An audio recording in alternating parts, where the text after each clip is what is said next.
नमस्कार, मैं हूं डॉक्टर प्रतीक शर्मा। मैं अपने चैनल पर आपसे कई बार न्यूरोलॉजिकल की बीमारियों के बारे में जानकारी साझा करता हूं। आप पहले भी हमने स्ट्रोक के बारे में या लकवे के बारे में बात की। आज हम एक बात करेंगे कि लकवा होता है तो कितने प्रकार का होता है। ये किसी को लकवा होता है, कभी वो उसके लिए जानलेवा साबित हो जाता है।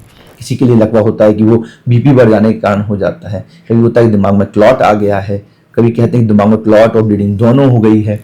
तो ये क्या होते हैं? कभी कहते हैं इतना तेज सर दर्द हुआ कि व्यक्ति को अचानक से ही सिर में ब्लीडिंग हुई और उसकी जान भी नहीं बची। तो क्या ये सब एक ही प्रकार की चीज है?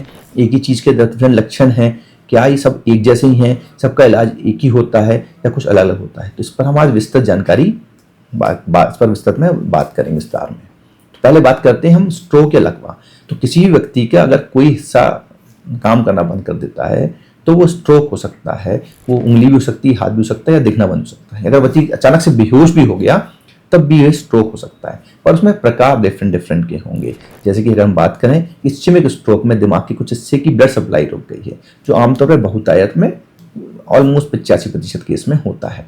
तो अगर ये ज़्यादातर इस्चेमिक स्ट्रोक यानी ब्रेन के कुछ हिस्से की ब्लड सप्लाई रुकने के कारण होगा, उससे किसी व्यक्ति की एक हाथ पैर, सिर्फ हाथ, मुंह, बोलने में दिक्कत, देखने में दिक्कत, ये कुछ भी हो सकती है। ये आमतौर पर ऐसी तरह से होता है और बहुत बड़ा जब तक क्लॉटिंग ना हो किसी दिमाग के हिस्से की तो जानलेवा साबित नहीं होता, कुछ समय देता है। पर दूसरा प्रकार होता है जिसमें उसी हिस्से में ब्लड सप्लाई रुकने के बदले ब्रेन हिमरेज हो गया है, आर्टरी रप्चर हो गई है, उस हिस्से में खून फैल गया है और खून जमा हो गया है। तो बड़ा कंफ्यूजन रहता है कि इस्चेमिक स्ट्रोक में इन्फार्क्ट हो गया है, वो क्लॉट जमा है, कि ब्रेन हिमरेज है तो वो जमा है। पर दोनों चीजें हैं, उसमें सिर्फ उससे की सप्लाई रुकी है इस्चेमिक स्ट्रोक में, उससे के हिस्सा सुन्न हो गया है, वहाँ कुछ जमा नहीं है, वो ब्रेन का हिस्सा ही है, इसलिए उसको निकालने से कोई लाभ नहीं होगा बल्कि शायद नुकसान हो सकता है। इसलिए इस्चेमिक स्ट्रोक में खून पतला करने की दवाई देना ही तर्कसंगत है। ऐसे इलाज करने से उस हिस्से की सप्लाई रीपरफ्यूजन चालू किया जा सके, वही तरीका है। तो अगर हमको हेमरेजिक स्ट्रोक हुआ है, ब्रेन हेमरेज हुआ है, तो बीपी कंट्रोल करना, सूजन की दवाइयाँ लेना, और अगर बहुत जान बचाओ ऑपरेशन की जरूरत हो तो वो किया सकता है।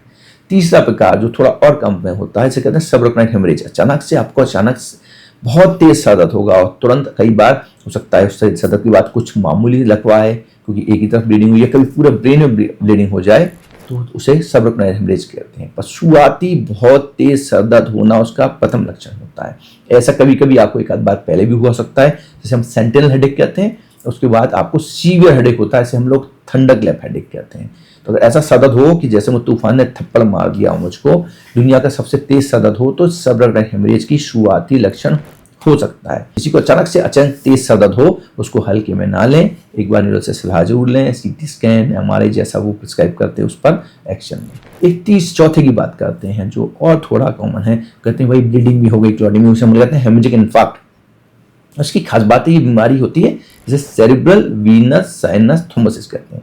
अभी तीनों प्रकार की बात की थी, तीनों आर्टरी या धमनियों की गड़बड़ी के कारण थी, जबकि ये जो वीनस साइनस थ्रोम्बोसिस ये हमारी शराओं यानी वेन्स की ब्लॉकेज के कारण होती है। इस हिस्से में खास बात होती है, पहले बहुत उस समय थोड़ा क्लॉट बनता है, वो बढ़ जाता है, उसमें थोड़ी ब्लीडिंग भी आती है, इसलिए हेमरेजिक इन्फार्क्ट कहते हैं इसको।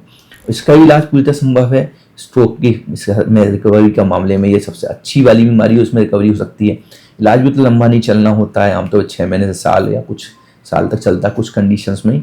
तो अगर आपको ऐसा लगता है कि कुछ भी अचानक से आपको इसमें भी लक्षण जो होगा, प्रथम सर दर्द होगा, फिर उसके बाद कई बार क्लॉटिंग बनती है तो मिर्गी आती है, फिर पैरालिसिस होती है। तो इसलिए सेरिब्रल वीनस साइनस थ्रोम्बोसिस आमतौर पे बिल्कुल माइग्रेन जैसा लगेगा, पर कई बार बहुत असहनीय सर दर्द होगा, फिर अचानक से उस हिस्से में सुन्नपन आएगा या दौरा आ सकता है, और ये जवानों में ही होती है।